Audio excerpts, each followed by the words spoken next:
realmente en el intercambio pues del conocimiento geológico de cada uno. Voy a hacer unos anuncios muy rápidamente. Hoy cerramos pues estas conferencias con Sara Rengifo y esta conferencia, que de verdad se ve muy interesante.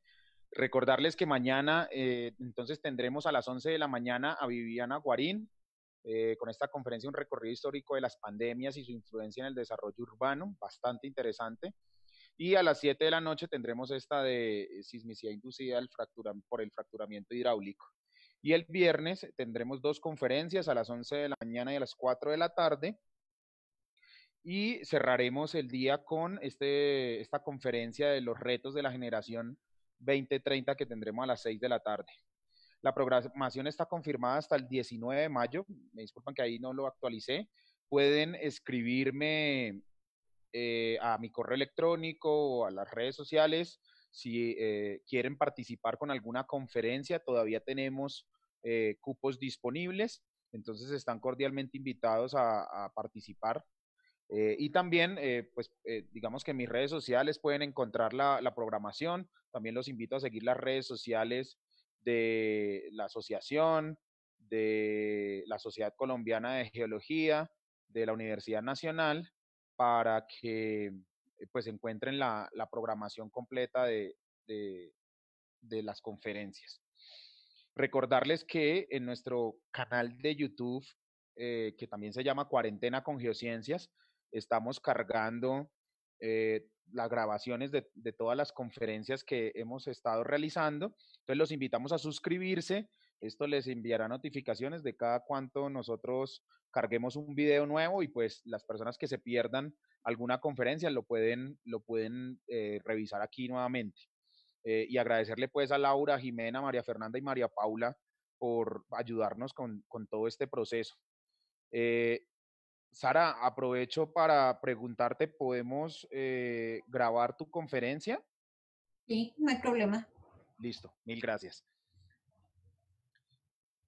Entonces, bueno, seguimos. Recordarles las conferencias técnicas virtuales de ACGGP, que están muy, muy interesantes. Mañana tendremos a las 5 de la tarde esta conferencia que ofrece el exdirector de consulta previa del Ministerio del Interior, retos y oportunidades en la consulta previa, bastante interesante. Como les decía, a las 7 de la noche tendremos esta de sismicidad inducida y la próxima semana, el 14 de mayo a las 5:30, vamos a tener esta conferencia bastante interesante de Héctor Alfonso que se llama Todo lo que quiso saber sobre exploración sísmica y nunca se atrevió a preguntar.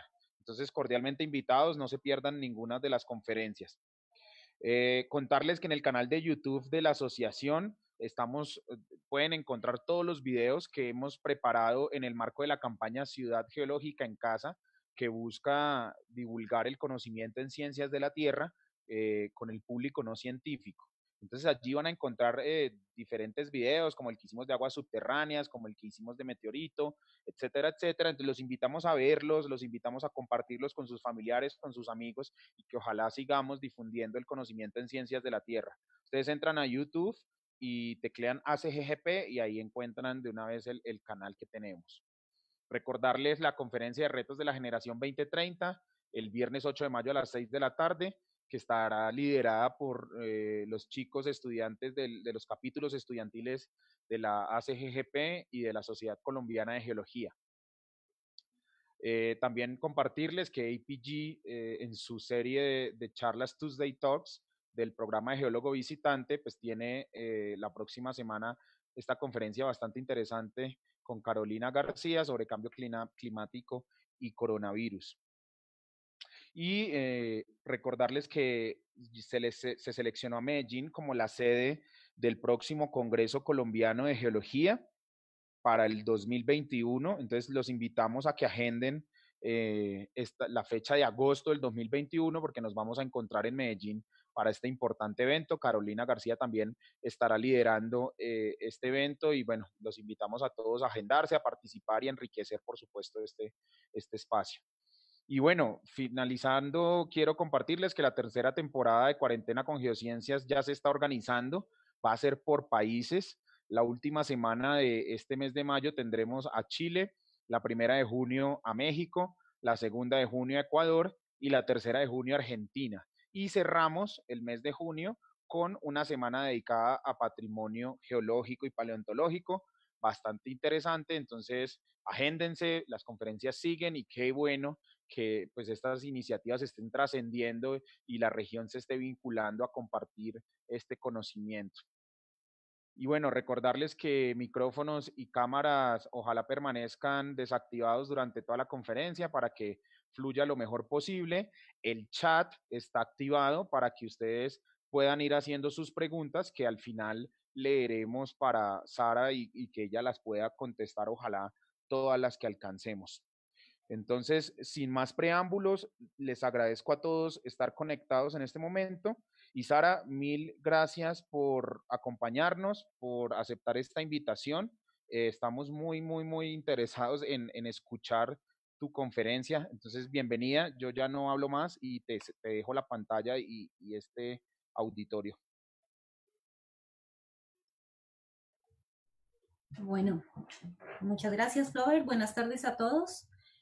Primero quiero pues, agradecer a la asociación por este espacio brindado para el intercambio de conocimiento geocientífico en estos tiempos de cuarentena. Es una iniciativa muy bonita.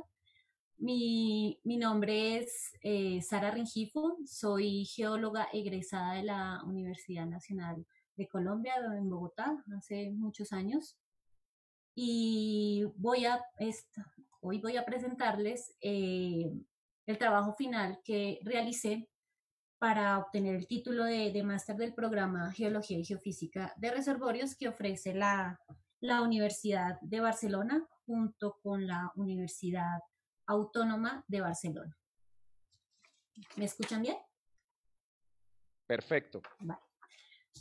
Bueno, es la agenda propuesta. Inició con una introducción contándoles cuáles fueron los objetivos del estudio, la localización del área de estudio que se modeló, un marco geológico rápido, porque sí tengo que hacer una revisión geológica del noreste de España, y para entender el carácter fluvial de la unidad que fue modelada. En la metodología voy a mostrarles el set de datos que tuve disponible y el algoritmo que se utilizó para este modelamiento. En resultados y en discusiones ya va el modelado 3D, lo vamos a ver, se los voy a describir. Finalmente se hizo una estimación de reservas, pues para ver si funcionaba bien o no el modelo, si eran unos valores acertados y por último las conclusiones del modelado y haré unas recomendaciones del método que yo utilicé. Bueno, el área de estudio es en el extremo noreste de España, entre las provincias de Cataluña y Aragón. Esto es como 150 kilómetros al noroeste de la ciudad de Barcelona, en una cuenca que es muy conocida que se llama Tremgraus, y el modelo se hizo entre el río Isabena y el río Noguera Ribagorzana. Bueno, el modelado 3D, sus implicaciones. Las técnicas de modelado 3D son una herramienta poderosísima para optimizar la explotación de estos mismos y nos ayudan a describir la geometría externa, la distribución de las facies, las propiedades petrofísicas de las rocas en el subsuelo. Y ya que en los reservorios clásticos las propiedades petrofísicas como la permeabilidad o como la porosidad usualmente se correlacionan con las facies sedimentarias, los modelos de facies nos ayudan también a predecir la conectividad de la roca reservorio. Pero, pues, ¿qué pasa cuando la información de datos geométricos es limitada en el subsuelo? Por ejemplo, en este modelado yo no tengo ni información sísmica ni un solo pozo perforado. Lo único que tengo, con lo que trabajé, fueron columnas estratigráficas. Entonces ahí es cuando uno tiene disponible muchas secciones estratigráficas aflorantes, los modelos 3D en análogos de reservorio toman un papel relevante. Recordemos que los afloramientos nos van a proporcionar información importante, tamaños de cuerpos, geometrías, posibles conectividades, y esto se convierte en una fuente de datos para la elaboración de modelos de depósitos. Afloramientos de alta calidad, a veces de la misma unidad estratigráfica o a veces de sistemas diferentes, se han convertido en los análogos más utilizados en el modelamiento geológico. En la diapositiva podemos ver un típico flujo de trabajo de un modelamiento con diferentes fuentes de datos, sea datos duros, datos blandos, y podemos ver la importancia de los datos duros a la hora de caracterizar geometrías de cuerpos, y estos dan un input muy importante en el modelamiento de propiedades, que es la etapa principal de un modelamiento 3D. Por otro lado, los sistemas fluviales, los que vamos a modelar, constituyen uno de los ambientes sedimentarios más estudiados. Sin embargo, la dificultad presentada en estos depósitos es el grado y amplitud de complejidad de su arquitectura y, por ende, la heterogeneidad de sus fases. Los depósitos fluviales de la formación Castizent, los que yo modelé, han sido bien documentados por varios autores y señalan una alta calidad de afloramientos por su extensión lateral y tiene una descripción e interpretación detallada de su arquitectura tridimensional fluvial.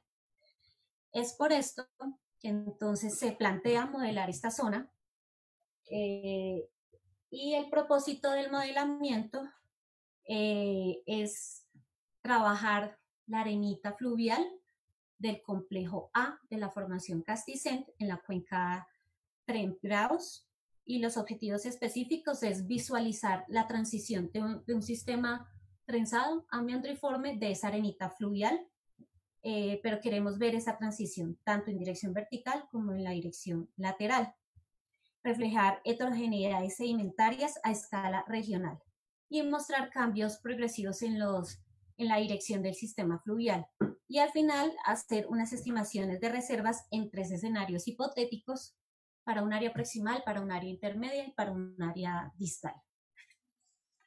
Bueno, tengo que hablar un poco de la geología de esta zona, pues desconocemos geología de la provincia de Cataluña, pero rápidamente.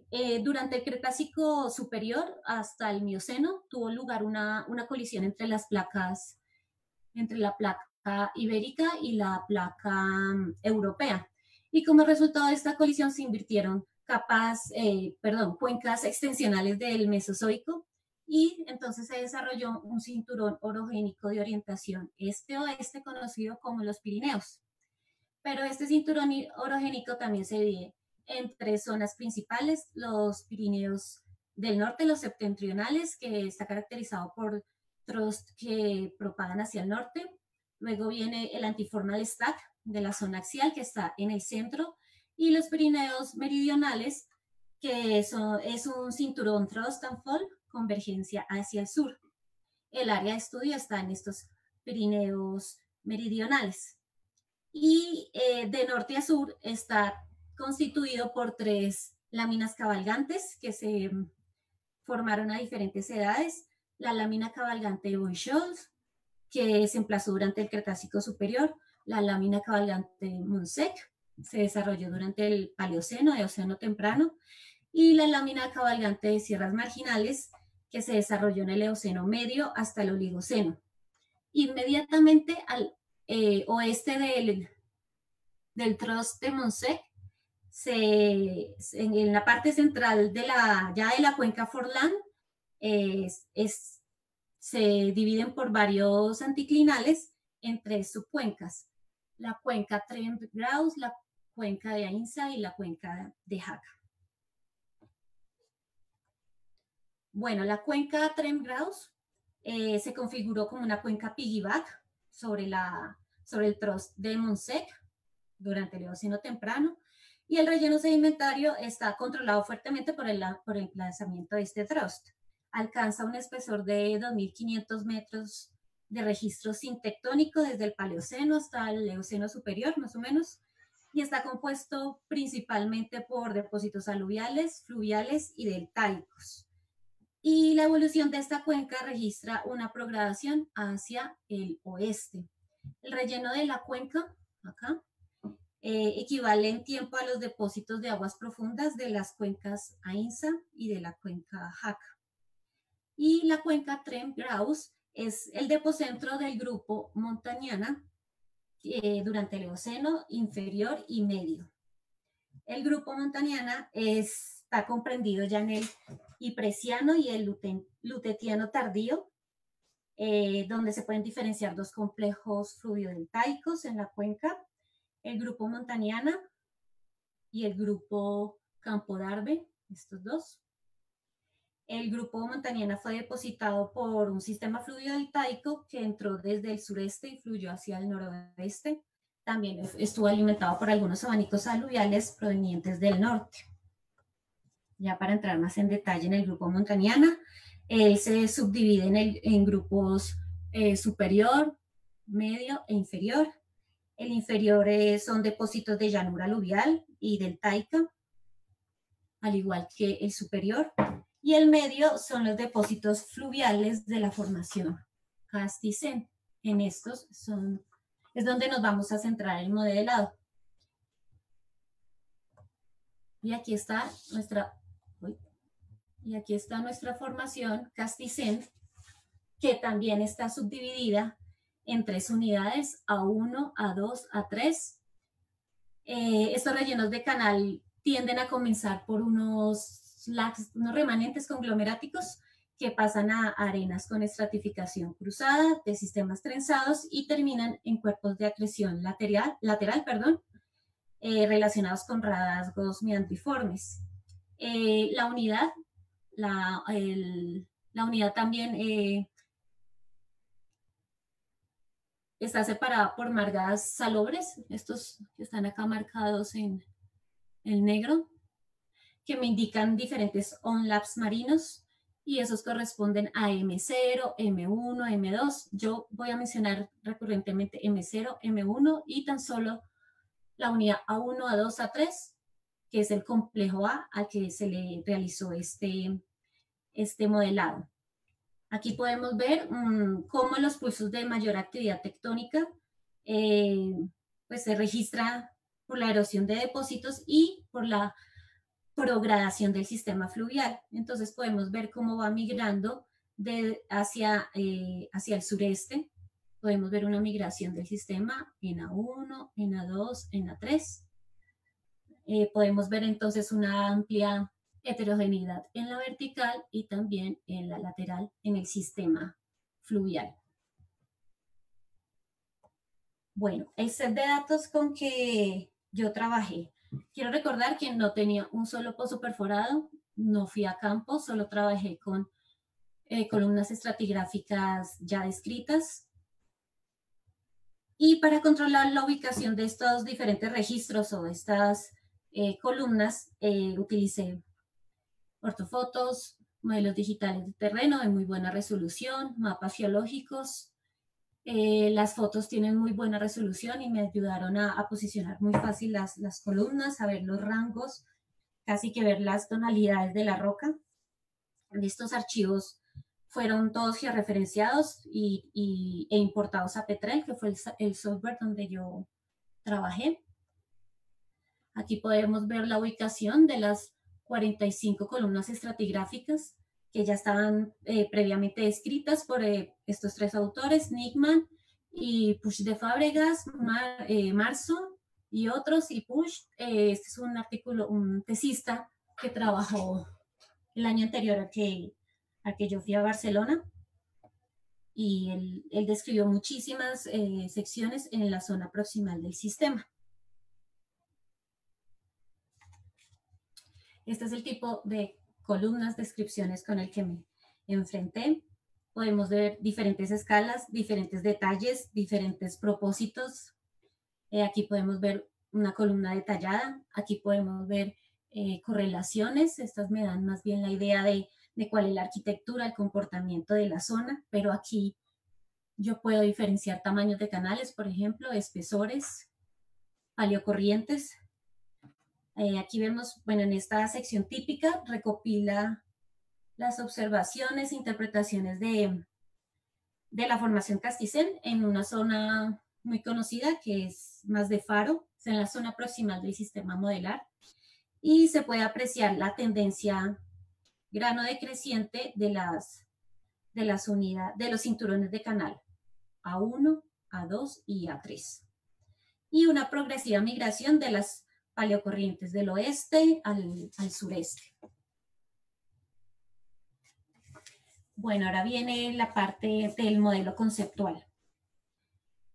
La disposición tridimensional de los depósitos de canal y de overbank en una sucesión fluvial se conoce como la arquitectura de las capas.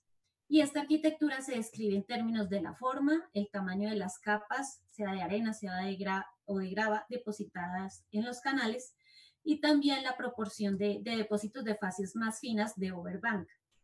La profundidad de los ríos nos determina el espesor de los depósitos de rellenos de canales y su ancho es afectado por los procesos de abulsión y migración lateral del canal.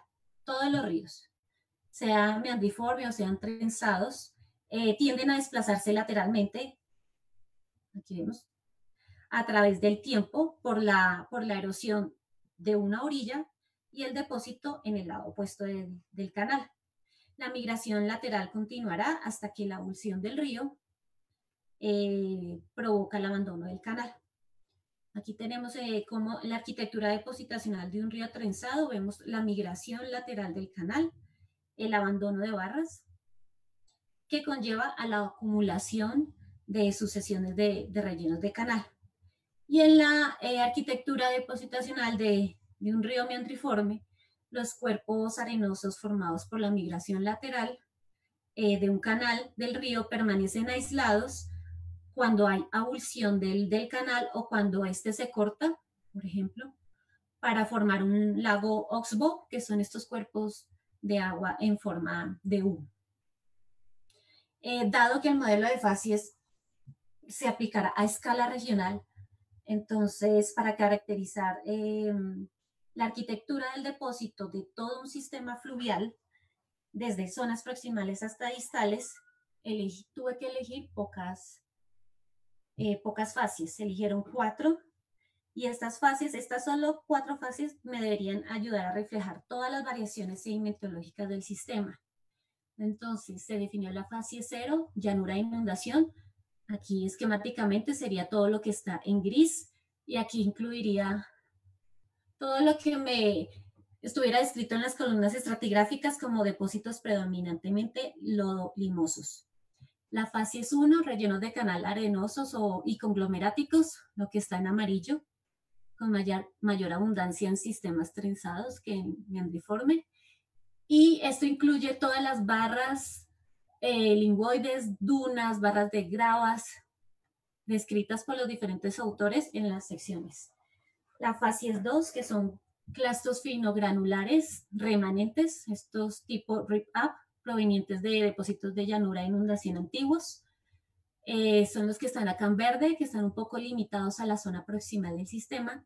Y la fase es 3, rellenos de canal lodosos, los que están en naranja aquí en el esquema, y son los rellenos de canal de Chubut, probablemente formados en el momento del abandono del canal.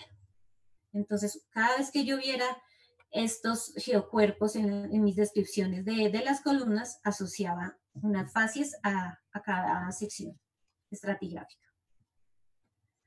Esta es una sección típica, solo para mostrarles del trabajo anterior, del tesis del año anterior.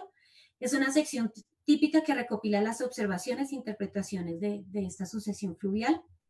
Esto es en la zona de Mas de Faro, que es la parte proximal del sistema. El complejo está limitado verticalmente por depósitos espesos de lodolitas. A esto es lo que yo llamaría fase 0. Y aquí podemos ver 3 cinturones amalgamados para la unidad A1, A2, A3. Entonces aquí a eso yo le llamaba fases 1, pero él reportaba unos depósitos Mud Class Lag, a ese le asigné fases 2. Podemos ver cómo la unidad A1 tiene una parte de fases 0, una parte de fases 2, la unidad A2, algo de fases 2, algo de fases 1, y la unidad A3 tiene fases 1 y fases 2. Es la forma en que yo empecé a categorizar mis columnas estratigráficas. Esto es solo una referencia para que vean la calidad de las imágenes con que contaba. Otra ventaja de esta zona es la escasa vegetación. Aquí a simple vista ya podemos diferenciar todos estos zonas donde está un poco más pálido son los cinturones de canal.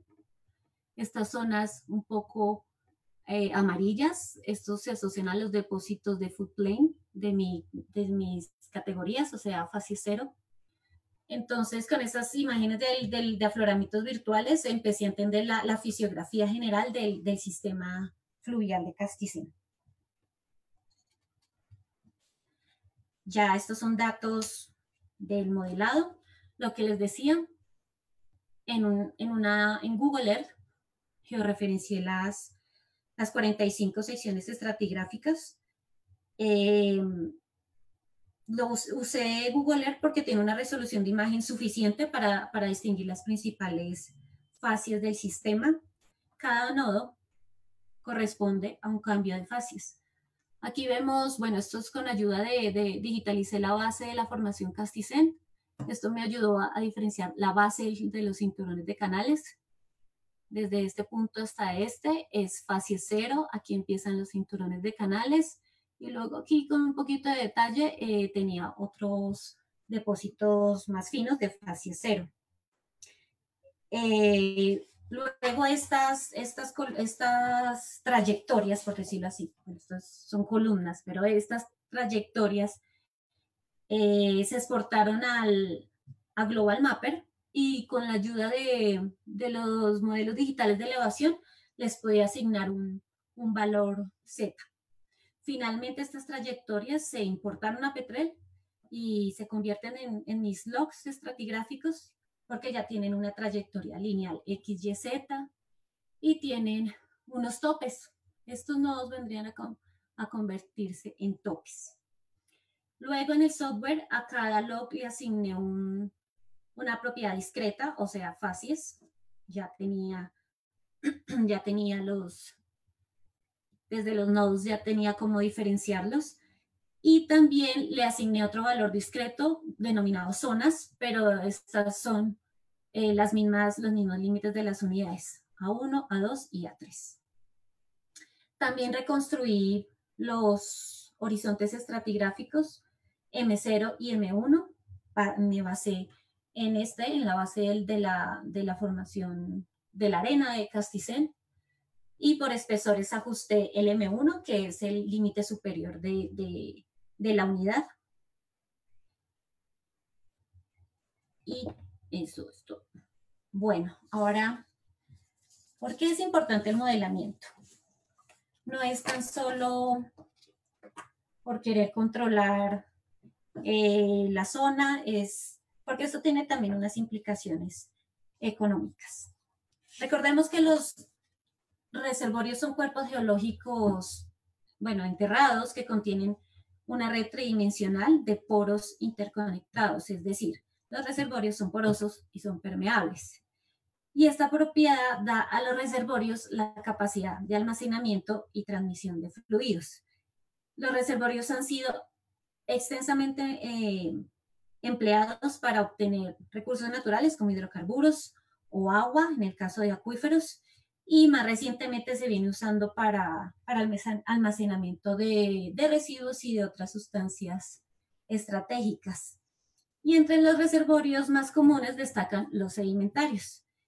Y en este tipo de depósitos las propiedades petrofísicas están asociadas a las fases depositacionales. Por lo tanto, conocer cómo se distribuyen las fases en un reservorio es de suma importancia pues, para comprender cómo se comporta el fluido que puede albergar, cómo potenciar su gestión eficaz y cómo optimizar su rendimiento. La extensión y continuidad de las fases de reservorio está limitada por el grado de variabilidad. es decir, por el grado de heterogeneidad sedimentaria, y existe una relación directa entre el descenso en el rendimiento de recuperación de hidrocarburos y en el incremento de la complejidad del reservorio.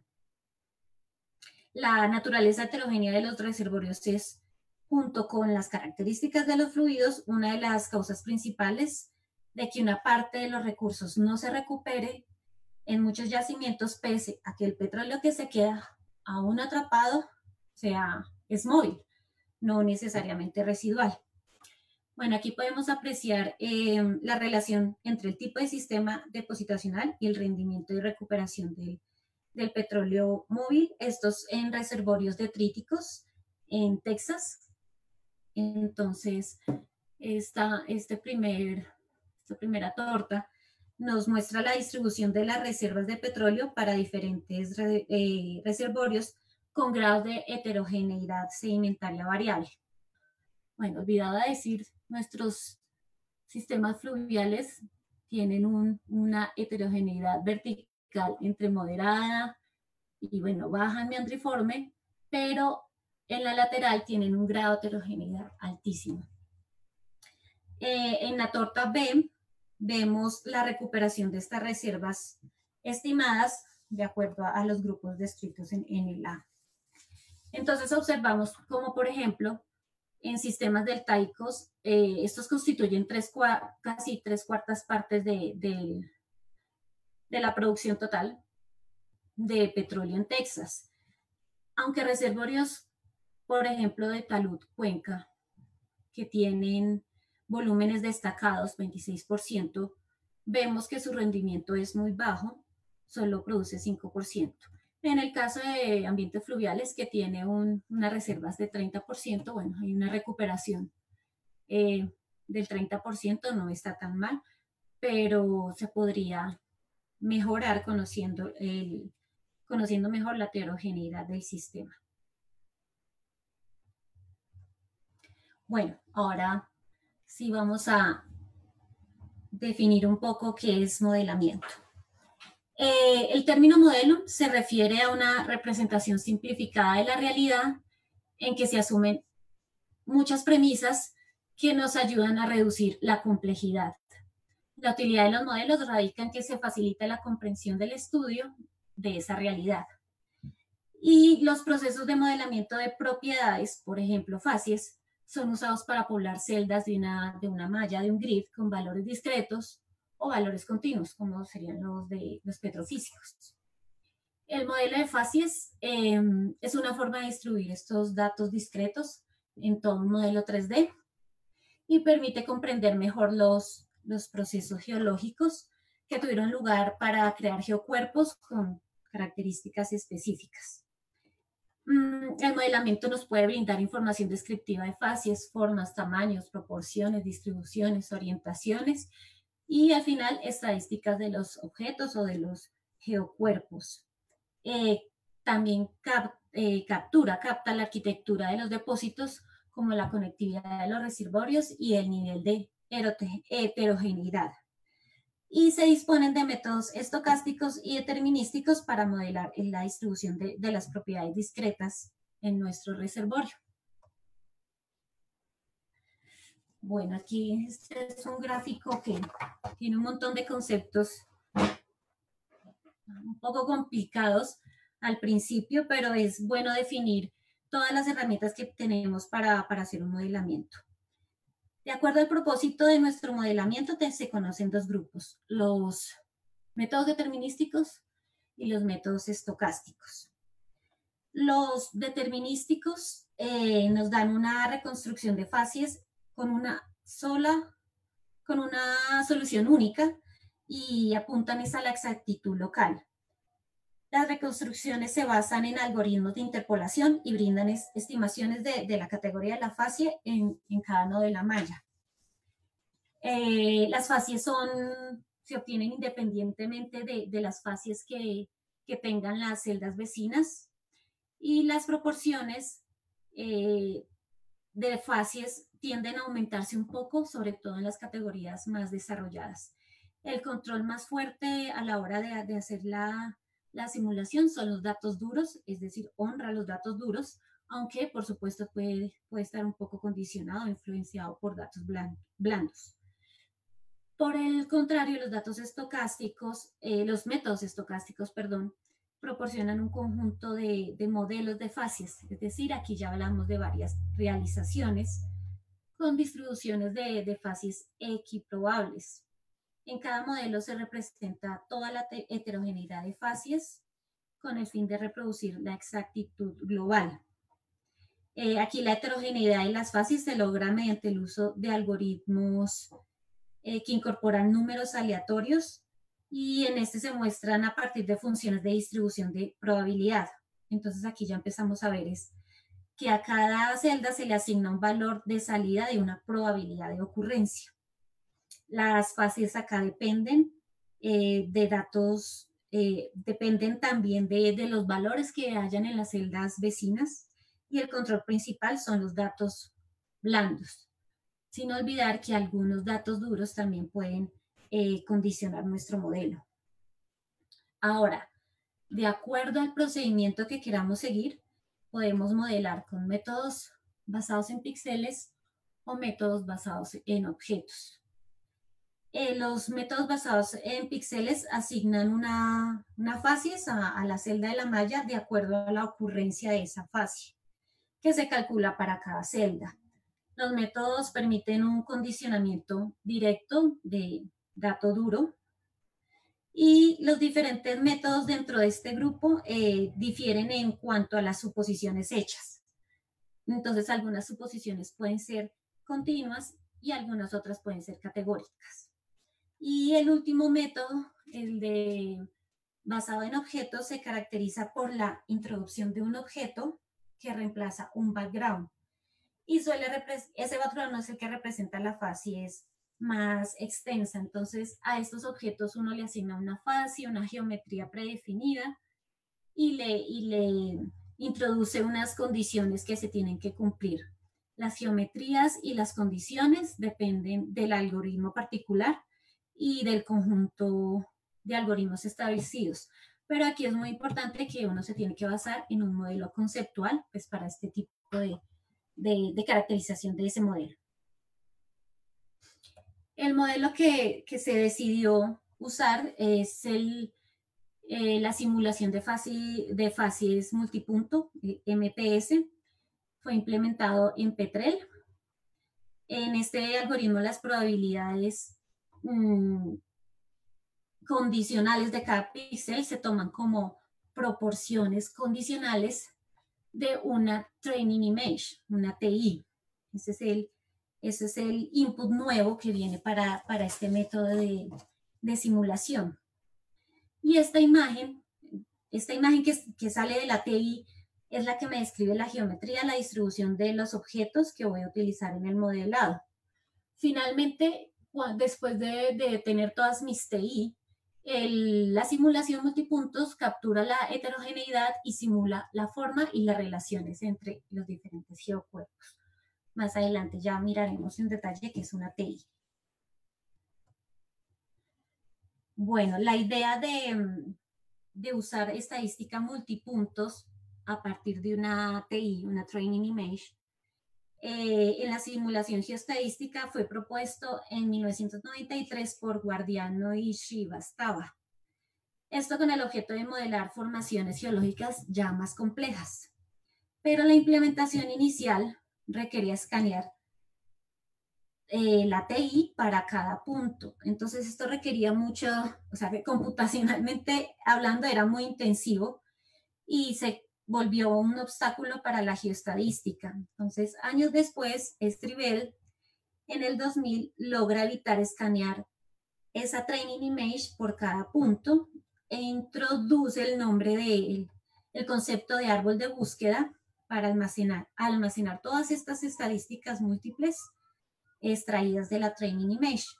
El uso del árbol de búsqueda se implementó en un código informático llamado, bueno, es una simulación secuencial, SNSIM, y esto ya reactivó el interés de esta geoestadística multipunto porque su uso ya se hizo posible gracias a una reducción tremenda en los tiempos de cálculo.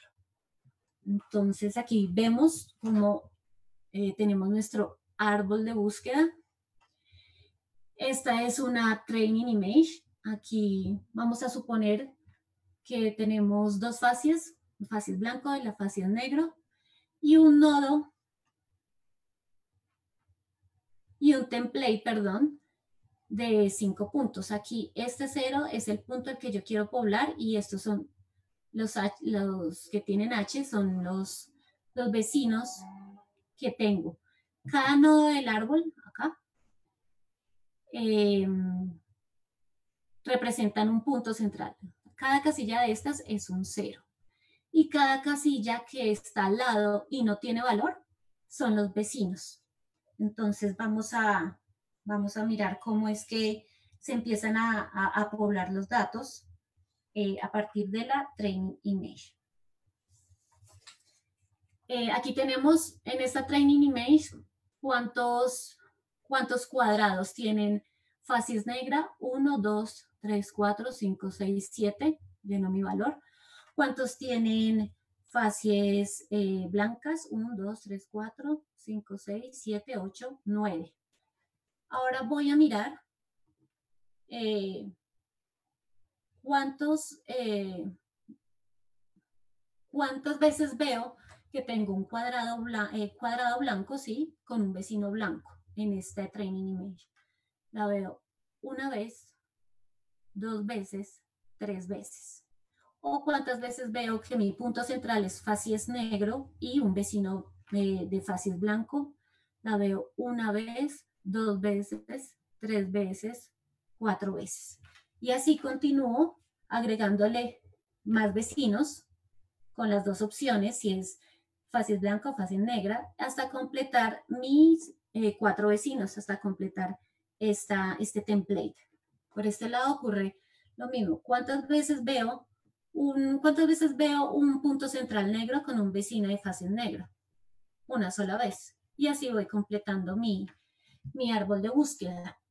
Ya para aterrizarlo a algo más geológico, entonces buscamos eventos de datos idénticos en la training image, donde yo encuentre que mi punto central tiene 2 vecinos al este y al oeste y 2 vecinos al norte y al sur. Los busco en la training image y de estas 4 búsquedas mi punto central coincidió 1, 2, 3 veces en un canal, 3 de las 4 veces. Entonces, así es como escaneo en la training image y devuelvo a mis valores de simulación. Entonces, aquí, de las 4 coincidencias que tengo de este patrón, por decirlo así, tengo probabilidad de canal, 3 eventos, 75%, y probabilidad de shell, 25%. Así es como empiezo a leer la training image y empiezo a simular y poblar mis celdas de acuerdo también a lo que ocurre con los vecinos. Otra propiedad que es nueva en esto de la simulación de reservorios son las regiones. Esta propiedad 3D separa áreas de la malla, de la grilla, donde diferentes facies y diferentes condiciones puedan ser aplicadas. Nos ayuda a explicar diferentes situaciones geológicas en diferentes áreas. Yo le puedo asignar a cada región, le puedo asignar una training image, un patrón de facies, y la simulación me mantiene la continuidad a través de los bordes. Es decir, me conecta, no me va a quedar un parche de una training image acá y aquí otro. Él me mantiene esa continuidad y esto es muy bueno para conectar en cuanto a heterogeneidades. Bueno, ya recordemos las columnas estratigráficas con que yo trabajé. Es este tipo de imágenes, bastante esquemáticas, pero tienen muchísima información. Esta es una correlación, perdón, en la parte proximal de mi sistema y me da una idea del carácter trenzado en esta parte. Veo canales amalgamados, puedo estimar proporciones de facies, medí anchos de canal, medí espesores, describí geocuerpos presentes. Entonces, por ejemplo, las proporciones de facies simplemente calculé cuánto en área es esto, es este recuadro que es el límite entre M0 y M1 y simples reglas de 3 empecé a sacar cuánto corresponde a facies 0, que es la gris, o a facies 1, que es la amarilla, o esta facies 3, o estos pequeños de facies 2, y así fui calculando mis proporciones de facies para cada zona. Medí anchos de canales, todos los que podía. Este, por ejemplo, no lo tuve en cuenta, no era representativo, era más representativo los canales amalgamados en este sector proximal. Ahora voy a una correlación en la parte intermedia. Continúan algunos canales amalgamados, pero ya un poco más aislados. Empieza a ver ya que entra el carácter meandriforme. Lo mismo, hice el cálculo de proporciones de facies para esta correlación.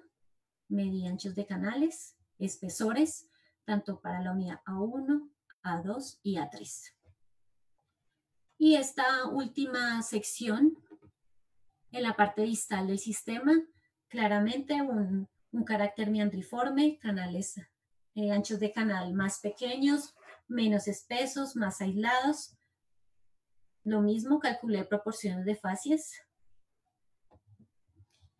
Y como resultado tengo un compilado, basándome en todas estas secciones, que me muestran las diferencias en la arquitectura de la arenisca fluvial del complejo A de la formación Castizent. Entonces se estimaron proporciones, se midieron dimensiones de cuerpos de canal y espesores. Ahora,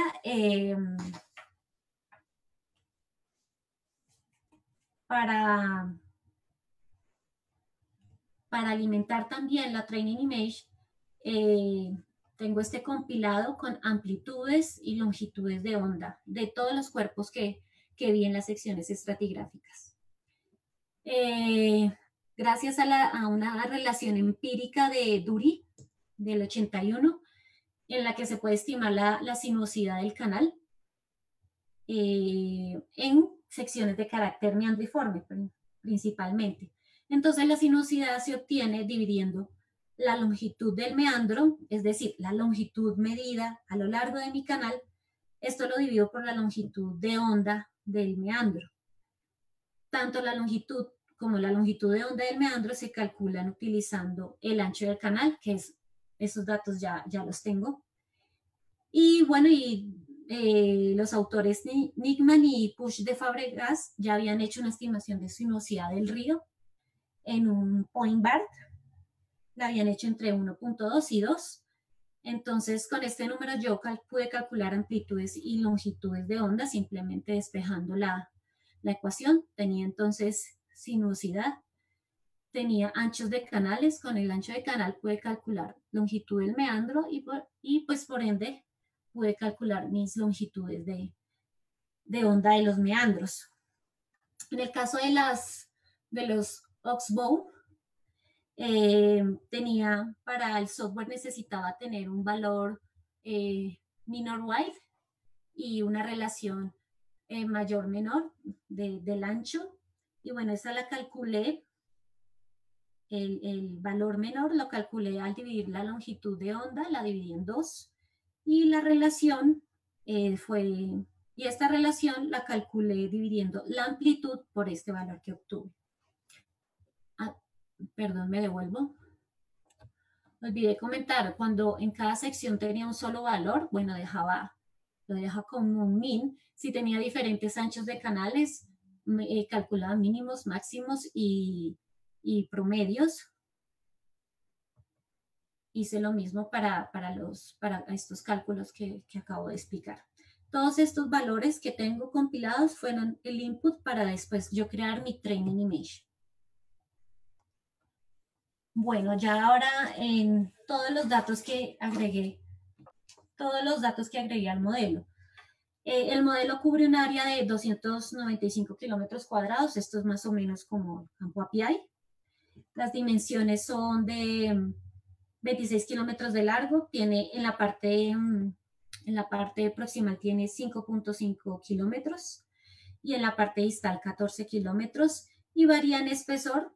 Hice el grid que variará en espesores entre 30 y 60 metros, todo basado en los datos de las correlaciones.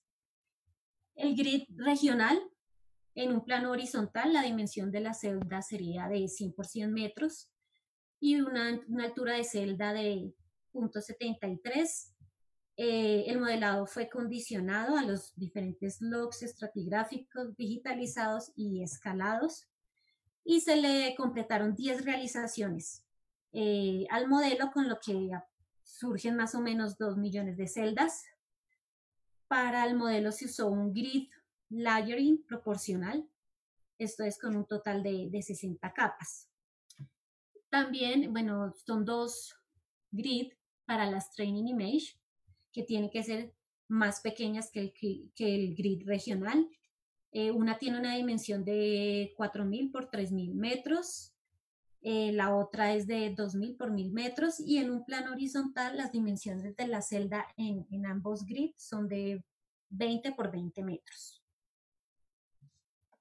Bueno, ahora aquí las regiones, recordemos el término de regiones, cada una puede tener una training image.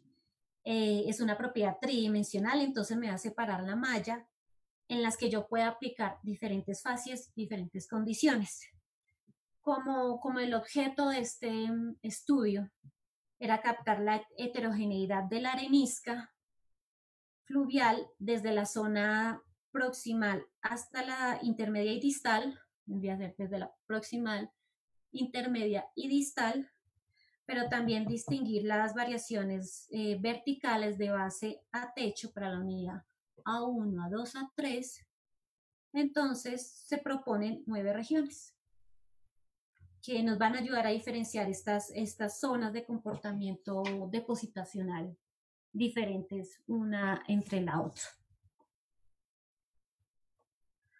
Bueno, la training image. Aquí podemos ver diferentes training image creadas. Esto es basado en el método basado en objetos. Y es una representación idealizada, simplificada de la geología. Muestra la relación entre diferentes fases utilizadas en ese modelamiento.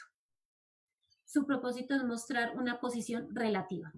El objeto no es ni escribir el subsuelo con gran detalle, porque entonces se corre el riesgo de sobreentrenar el modelo añadiendo ruido al proceso.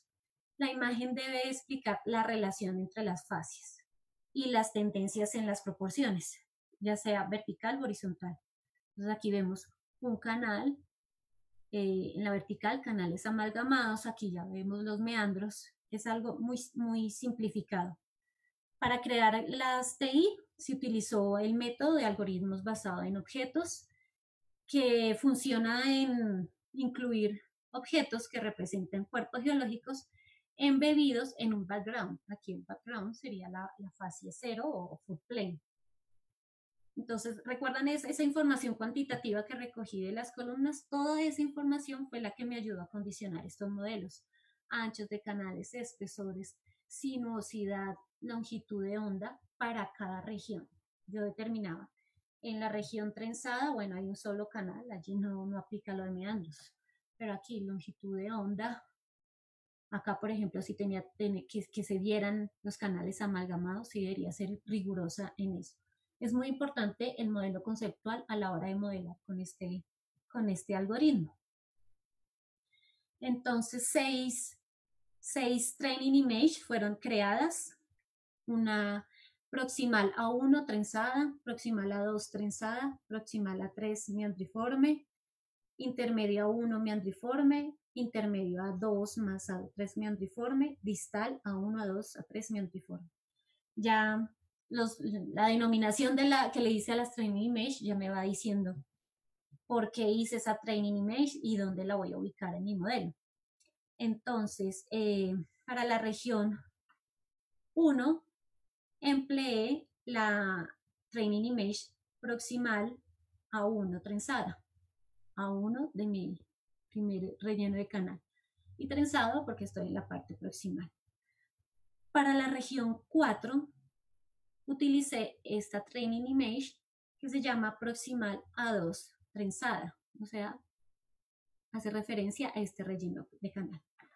Para la región 7, utilicé la training image que denominé A3 meandriforme, A3, y ya hacia el tope de la arenita del complejo A ya vemos el carácter meandriforme. Para mi región 2, utilicé la training image intermedio, que hace alusión a mi zona intermedio, A1 meandriforme. Y para las 5 y 8 utilicé una training image que se llama intermedio A2 meandriforme. Aquí las agrupé porque en las correlaciones yo veía que en esta zona estas dos unidades están más ligadas, a diferencia de la A1 que estaba un poco más aislada. Finalmente, para las zonas 3, 6 y 9, utilicé la training image, que es la que viene en esa grilla más pequeña, y es la que se llama distal A1, A2, A3. Esto me refleja que toda esta zona tiene un mismo carácter meandriforme, no encontré diferencias entre las unidades A1, A2 y A3. En el software, en Petrel, después de asignar, de crear las training image, se le hace un proceso que se llama make pattern, y este analiza y produce un patrón que explica la relación de vecindad entre las fases. Entonces, para cada evento se registra una función de distribución previa a ese patrón, y estos patrones son los que se van a utilizar más tarde en la simulación. Los datos de paleocorrientes. Ellos son una ayuda muy valiosa. Aquí tengo mis valores de paleocorrientes para cada training image. Los saqué basado en este esquema de la dispersión del sistema fluvial. Y ellos me ayudan a determinar la ubicación del área fuente, y hasta es posible indicar la posición general y hasta la desembocadura del río, y por lo tanto más adelante la línea de costa. Entonces, las paleocorrientes medidas por diferentes autores me muestran un cambio progresivo de los sistemas fluviales desde 310 más o menos para la unidad A1, y va migrando, miremos la unidad A2 hasta la unidad A3 hasta 270 grados. Estos valores se utilizaron como datos condicionales en el modelamiento. Bueno, otro tipo de datos que podemos agregarle al modelo son los soft data. En este caso me trabajé un trend para condicionar el modelo, y este consistió en un mapa de tendencias que, basado en las variaciones de este patrón que acabo de mencionar de dispersión, de 310 a 270, propuesto por Marzo. Y en él las probabilidades de ocurrencia lo trabajamos como las probabilidades de ocurrencia de un relleno de canal para las diferentes unidades. Entonces los colores más cálidos, perdón, corresponden a una probabilidad casi del 100%, y los valores fríos corresponden al 0%. Estamos condicionando a que siguiendo estos trends que digitalicé también, vamos a condicionar la trayectoria del canal. Bueno, algunos misceláneos que se deben tener en cuenta en Petrel nos piden estos valores es un valor de cuánto va a honrar el modelo. El modelo va a honrar más los valores de las proporciones de las fases, o va a respetar más la geometría de los geocuerpos. Es un valor que hay que jugar con mucho cuidado.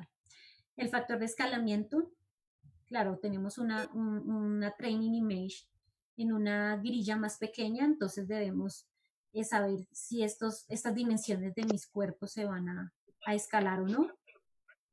En mi caso yo establecí ese factor en 1 y tener en cuenta la rotación de la grilla. Si mi grilla principal estaba rotada, debo tener cuidado en mi grilla del training image para que no empiece a de pronto cambiar, bueno, influenciar en estos trends que yo ya estoy condicionando. Bueno, y finalmente, ya metiendo todo esto a la caja de Pandora, sale una simulación final que genera facies de manera estocástica. El método de simulación multipoint se aplicó a una única zona limitada por la superficie M0 y por la superficie M1, en donde 9 regiones con interacción geológica van a ser simuladas de manera independiente. Y pues estos son algunos slides del resultado del modelado de facies. Aquí tenemos un slide para lo que correspondería al sistema trenzado, al transicional y al meandriforme. El modelo capturó la distribución de 3 de las 4 facies. ¿Sí ven? No se ve en ningún lado la facies 2, que estaba ubicada por acá, estaba limitada a las zonas proximales. La no presencia de esta facies 2 puede, tal vez en el proceso de make pattern, porque él analiza todas las training image y como esta fase no fue capturada porque de pronto no tenía mucha repetibilidad. Por eso se asume que ahora en el modelo no es representativo. Entonces podemos observar un río trenzado dominado por arenas y gravas, y un estilo que va migrando y un estilo que ya se convierte en meandriforme, predominantemente en la unidad A3. Aquí, pues ese es un video solo para ubicarnos un poco, recordar. Bueno, en el video vamos a navegar por el modelo de base a techo. Y en la división, aquí, cuando este valor vaya cambiando acá, vamos a avanzar desde K60 a K33 en la unidad A1, K32, K23 en la unidad A2 y K22, K1 en la unidad A3, la que está al tope.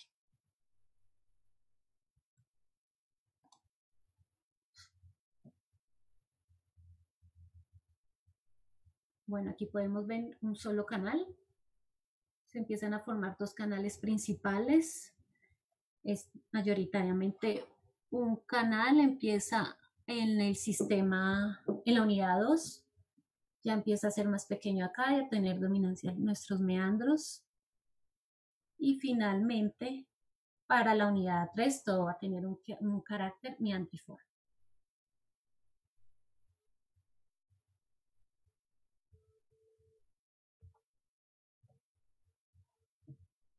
Bueno, en cuanto a las proporciones de las facies que se obtuvieron en el modelo, en estas gráficas boxplot, tenemos las facies obtenidas. Para la fase 0 tuvimos un 48%, para la fase 1 un 30%, para la fase 3 un 20%. Pero viene un tema a discutirse. Aquí podemos ver en estas cajitas son los valores de salida del modelo. Fases 0,48, fases 1,30, fases 3,20. Y en estas barritas con la cruz corresponden a los valores que en promedio yo tenía como entrada. Entonces, estos valores se acercan. Este valor fue sobreestimado, este valor también fue sobreestimado. Aquí también tengo los valores de mis training image y el valor final del modelo. Entonces, idealmente, las proporciones de las facies en mis training image deben representar las proporciones de las facies resultantes en el modelo. Sin embargo, esto no ocurre idealmente. Las proporciones globales deben ser del modelo final y con respecto a las de la training image no deben diferir en 10%. Entonces tenemos algunos casos donde sí difiere bastante y ahí es donde debemos trabajar un poco más en ese factor, en ese thrust fraction spread, en el que debo trabajar un poco más el modelo para que de verdad honre las proporciones originales y, y que me haga funcionar las fases modeladas con proporciones que de pronto me fueron sobreestimadas o subestimadas. Bueno, además de calcular las proporciones de facies, quisimos hacerle un análisis de una propiedad adicional que se llama probabilidad de ocurrencia de la facies 1, que en este caso sería el mejor reservorio. ¿Cómo se realizó esto? Pues recordemos que al modelo se le hicieron 10 realizaciones. Entonces, a cada realización se transforma en un parámetro de probabilidad en el cual aquellas celdas que representaban una categoría de facies de reservorio 1 se le asignaba una probabilidad del 100%. Y aquellas celdas que representaban otras facies, como la 0 o como la 1, o como la 3, perdón, se le asignó una probabilidad nula, es decir, 0%. Luego se hizo un promedio de estos parámetros, de estos 10 parámetros, y se consiguió una propiedad que me representa la ubicación más probable del mejor reservorio, es decir, rellenos de canal y arenosos y conglomeráticos. Aquí tenemos la presencia, la distribución de la probabilidad de que ocurra este mejor reservorio. Aquí, acá. Aquí de referencia a estos cuadros van a ser, se propusieron estas áreas para hacer el cálculo de las reservas, pero eso va más adelante. Bueno, aquí nuevamente un video donde vamos a navegar a través del modelo de base a techo y los mismos límites de 60 a 33 es la unidad A1 y así continuamos.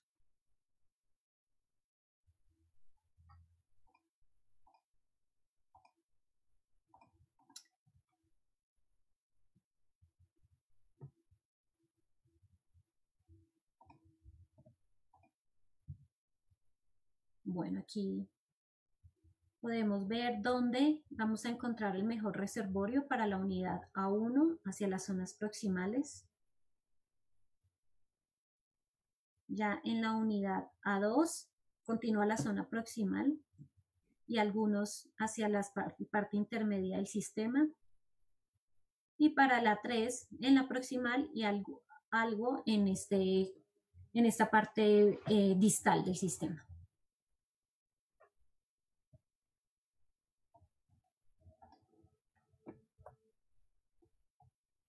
Bueno, las reservas, se hicieron unos cálculos rápidos de los volúmenes oil in place para cada sistema, proximal, distal e intermedio. ¿Recuerdan las áreas que vimos en la imagen anterior?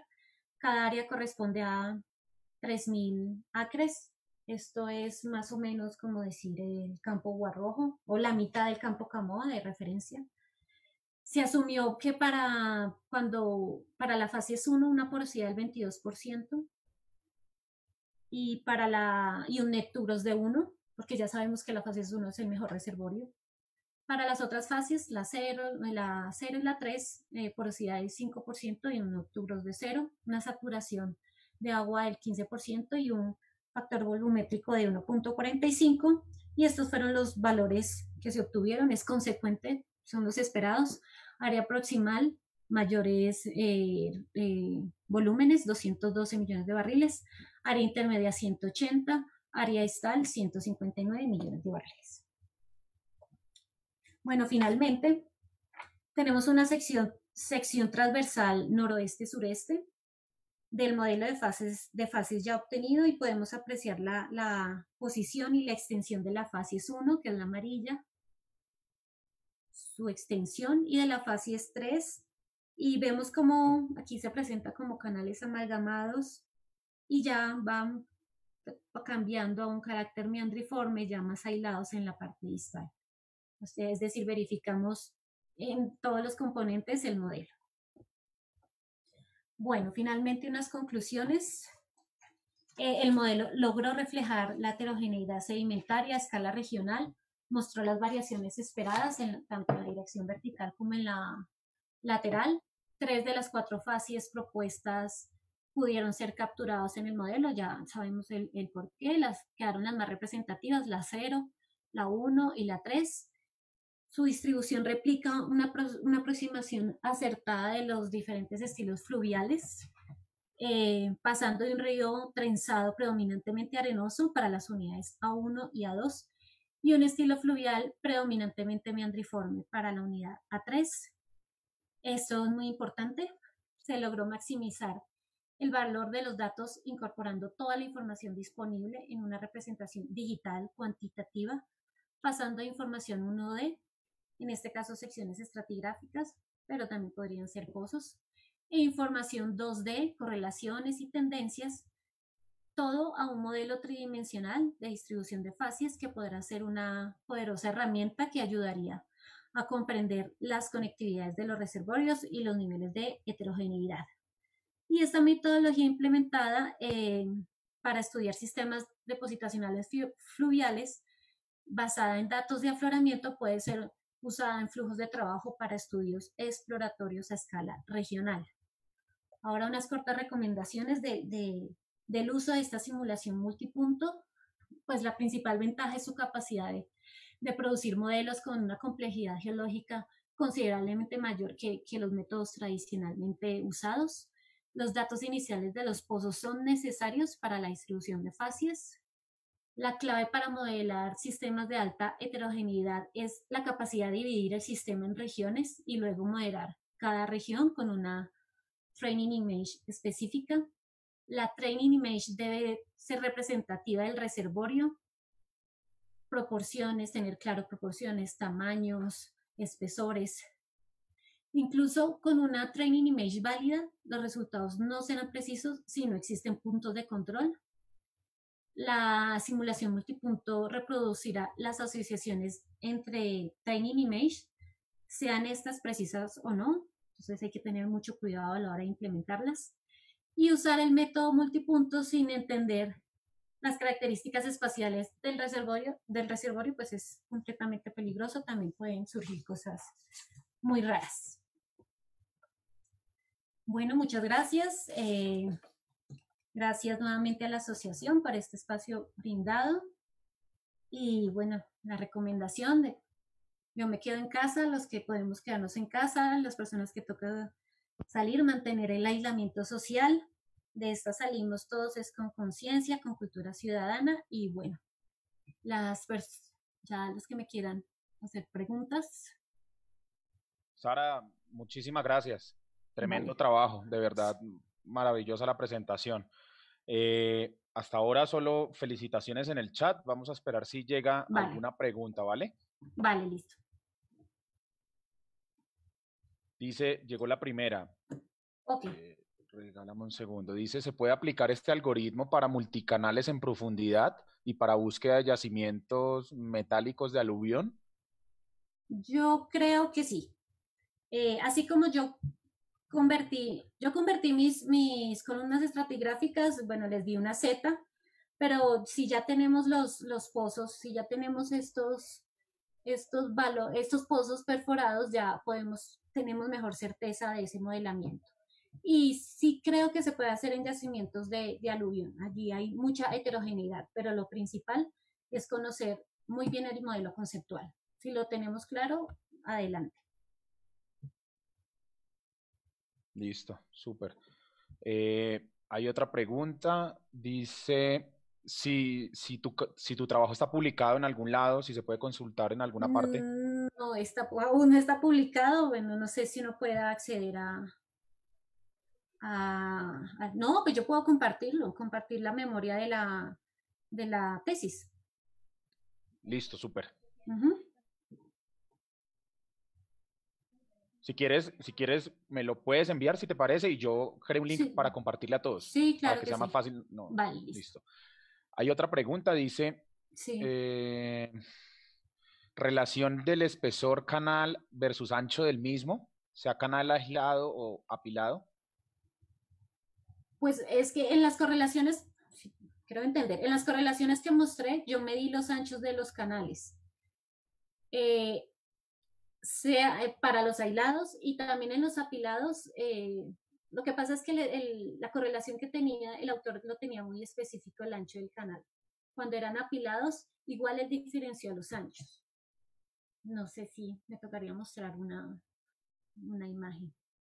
Si quieres, bien Pero puedas. sí es lo que dice, la pregunta es si hay que tener cuidado si están apilados o si están aislados. Eso es lo que me va a decir el carácter de la parte donde estoy en el sistema. Porque de eso depende cómo me queden mis training image. Listo, Sara. Hay otra que dice que en Colombia para hidrocarburos, ¿en qué áreas lo podríamos utilizar? Pues esto lo podemos trabajar en reservorios que tengan alta heterogeneidad, este multipunto.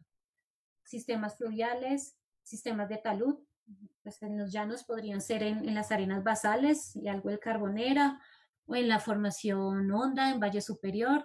También podríamos trabajar el T3 en el Valle Medio.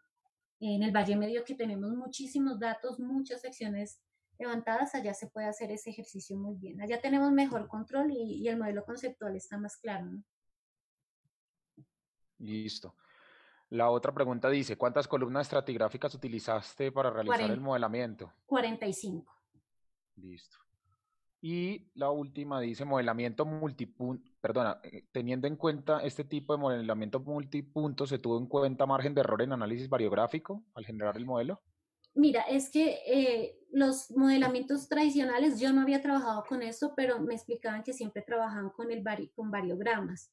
Este multipunto ya se limita solo a las probabilidades de ocurrencias basados en la training image. Ya se reemplaza ese término de variograma y ya solo son probabilidades de ocurrencia.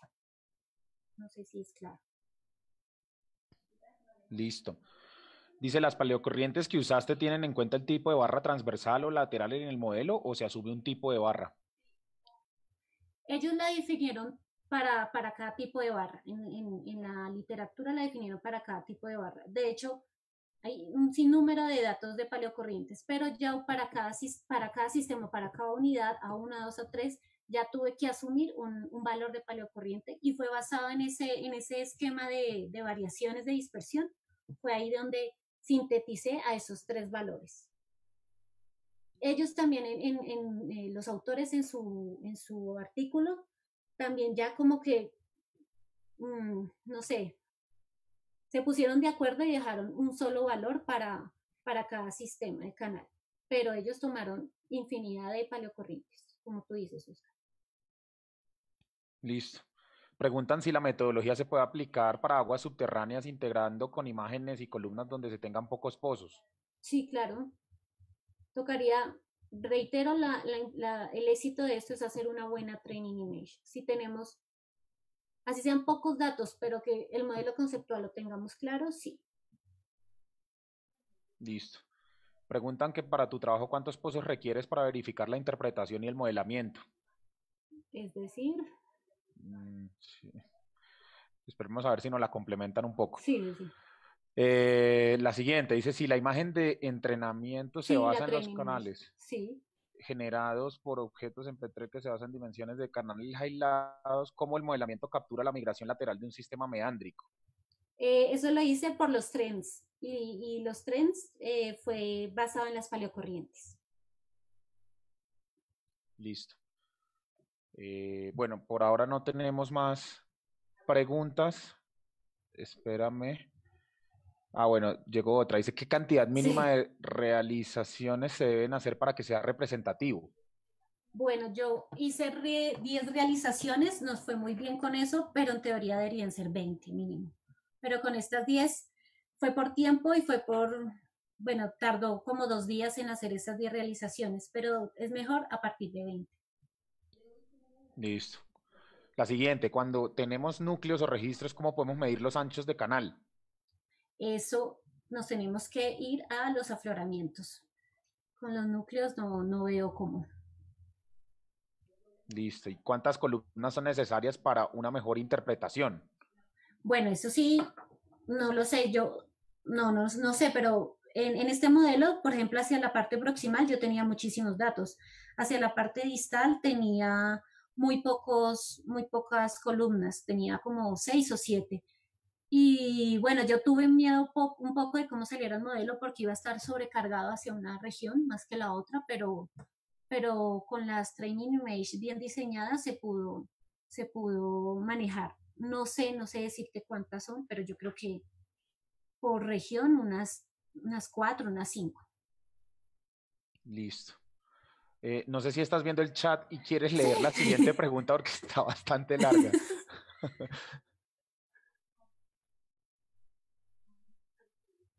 Si quieres, yo la voy leyendo para la gente en Facebook, Ajá, que ellos sí, no, sí, no la sí. pueden ver. Sí, sí, sí. Dice, las facies que se distribuyen son litosfacies asociadas a elementos arquitectónicos de este Ajá, sistema fluvial, pero para poder desarrollar una simulación de yacimiento habría que generar rock types o flow zone quality sí. que ya implican un mayor nivel de detalle o resolución en cuanto a heterogeneidad sedimentaria.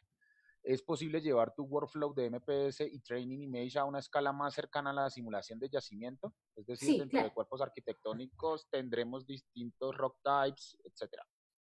Bueno, es que este modelo es hasta ahora modelo de facies.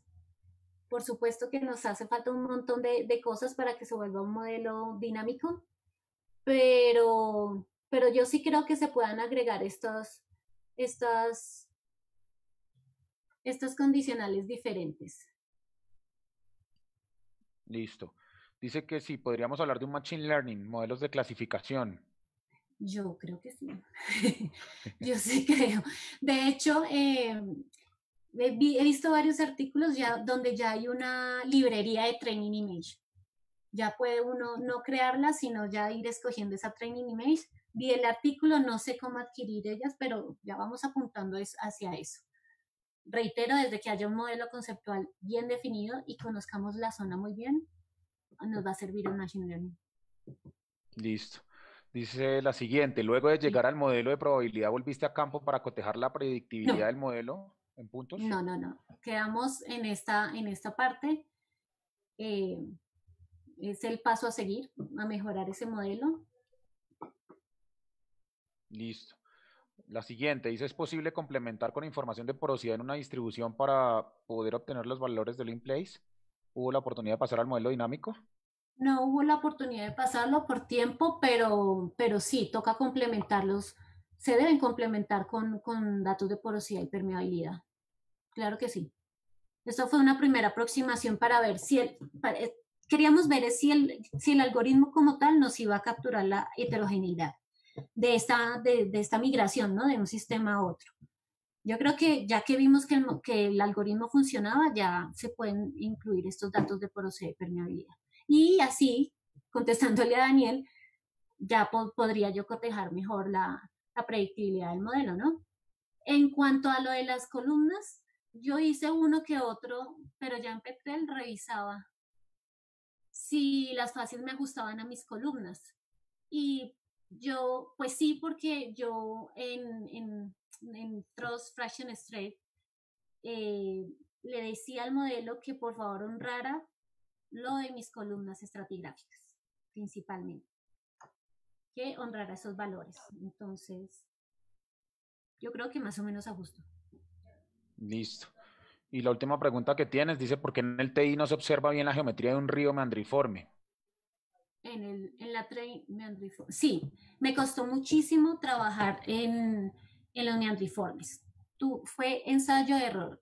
Lo más fácil en las training image de los trenzados era muy fácil hacer un canal y sus canales amalgamados. En los meandriformes casi que nos tocó fue limitarnos a que se vieran algunas como longitudes de onda y caí en ya de experiencia, se llama el efecto espagueti. Se veían con demasiada sinuosidad. Entonces, demoré, eso fue lo que más me demoré haciendo el modelo, trabajando la training image para los meandriformes. Sí, es muy, quien lo preguntó, es muy detallista, pero es lo más complicado de hacer y de manejar. Pero se puede, toca irlo trabajando. Listo, Sara. Bueno, yo creo que cubrimos todas las preguntas que llegaron. Agradecerte nuevamente, de verdad que Vale, tremendo trabajo, quedamos muy impresionados y muchísimas gracias por acompañarnos en esta cuarentena con Geociencias. vale, muchas gracias.